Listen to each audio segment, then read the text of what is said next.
आज आपण बनवणार आहोत एकदम हेल्दी असा बीटरूट राईस. चला तर मग रेसिपी पाहूयात. सगळ्यात अगोदर कुकरमध्ये मी एक मोठा चमचा बटर घेतलेला आहे. त्यामध्ये थोडंसं तेल टाकले, काही खडे मसाले टाकलेले आहेत. छान असं परतून घ्यायचं. त्यानंतर एक तेजपत्ता सुद्धा टाकायचा आहे.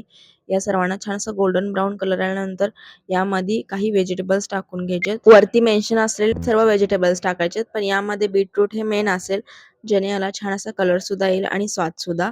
त्यानंतर काही मसाले टाकून घ्यायचे, ज्यांची नावं मी वरती मेन्शन करून घेतलेली आहेत ती. या सर्वांना छान असं परतून घ्यायचं आहे. छान तेल सुटेपर्यंत मसाल्यांना परतायचं आहे आणि ज्यावेळेस आपण व्हेजिटेबल्स टाकून घेतो त्यावेळेस त्यांची छान अशी वाफ काढून घ्यायची, जेणेकरून वाफेवरती छान असे शिजतात ते. त्यानंतर थोडंसं दूध टाकायचं आहे.